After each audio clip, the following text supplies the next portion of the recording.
Hello दोस्तों, नमस्कार। स्वागत है आप सभी को एक बार फिर से अपने YouTube channel R S academy 24 में। यदि आप चैनल पर पहली बार आए हैं तो चैनल को सब्सक्राइब करके बेल आइकन को प्रेस कर लें और वीडियो को लाइक कमेंट शेयर कर दें। तो चलिए साथियों, जैसा कि आप सभी देख रहे हैं कि यूपीएस पेंशन का नोटिफिकेशन जारी कर दिया गया है। उसके लिए अब यूपीएस पेंशन 1 अप्रैल से लागू हो जाएगी।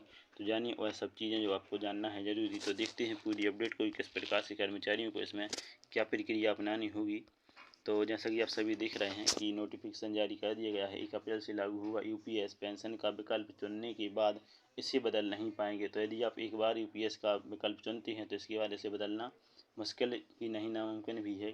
तो पेंशन फंड नियामक PFRDA ने एनपीएस के तहत यूनिफाइड पेंशन स्कीम यानी यूपीएस लागू करने के लिए नियमों की अधिसूचना जारी कर दी है। यूपीएस 1 अप्रैल से लागू होगा।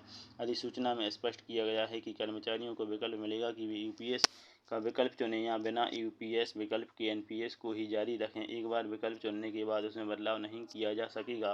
जिन कर्मचारियों को सेवा से हटाया गया है या बर्खास्त किया गया है या इस्तीफा लिया गया है उनके लिए यूपीएस का विकल्प उपलब्ध नहीं होगा। तो जिन्हें भी हटाया गया है या बर्खास्त किया गया है सेवा से, तो उनके लिए यूपीएस का विकल्प नहीं दिया गया है। कौन कर सकता है नामांकन? तो नामांकन की बात करें तो मौजूदा कर्मचारी जो 1 अप्रैल 2025 तक एनपीएस के तहत आते हैं। इसके बाद नए भर्ती कर्मचारी जो 1 अप्रैल या उसके बाद केंद्रीय नौकरियों में शामिल होंगे तो वही भी इसमें नामांकन कर सकते हैं। इसके बाद जो रिटायर्ड कर्मचारी जो पहले एनपीएस के तहत कवर थे वो भी कर सकते हैं।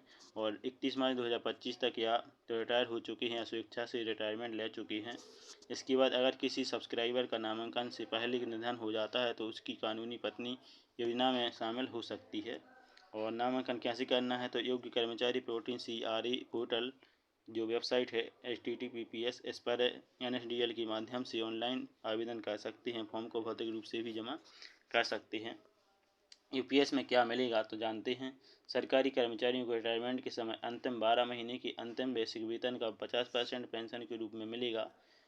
इसके बाद जो न्यूनतम पेंशन है 10,000 रुपये मासिक पेंशन की गारंटी दी गई है, बशर्ते कर्मचारी की कम से कम 10 साल की सेवा हो। तो 10 साल की सेवा जिसने भी की है उसे न्यूनतम 10,000 रुपये पेंशन दी जाएगी मासिक। कितना भुगतान मिलेगा? फार्मूला क्या होगा? सुनिश्चित भुगतान यदि कर्मचारी ने 25 वर्ष की सेवा पूरी की है और उम्र पूरी होने पर स्वैच्छिक रिटायरमेंट या रूल 56 के तहत रिटायरमेंट हुआ है तो अंतिम 12 माह की औसत मूल वेतन का 50% पेंशन दी जाएगी। और इसकी गणना है वो की जाएगी सुनिश्चित भुगतान बराबर 1/2 गुणा औसत वेतन गुणा पूरी सेवा के महीने में 300 से डिवाइड करके।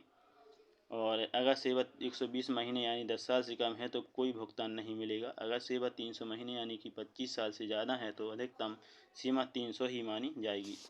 न्यूनतम गारंटीड भुगतान: अगर कर्मचारी ने कम से कम 10 साल की सेवा की है तो उसे हर महीने कम से कम 10,000 रुपये का भुगतान किया जाएगा। लेकिन यह तभी लागू होगा जब ऊपर दिए गए फार्मूले से निकली रकम 10,000 रुपये से कम हो। अनुपातिक भुगतान की बात करें तो अगर सेवा 10 साल से ज़्यादा लेकिन 25 साल से कम है तो भुगतान अनुपातिक रूप से किया जाएगा।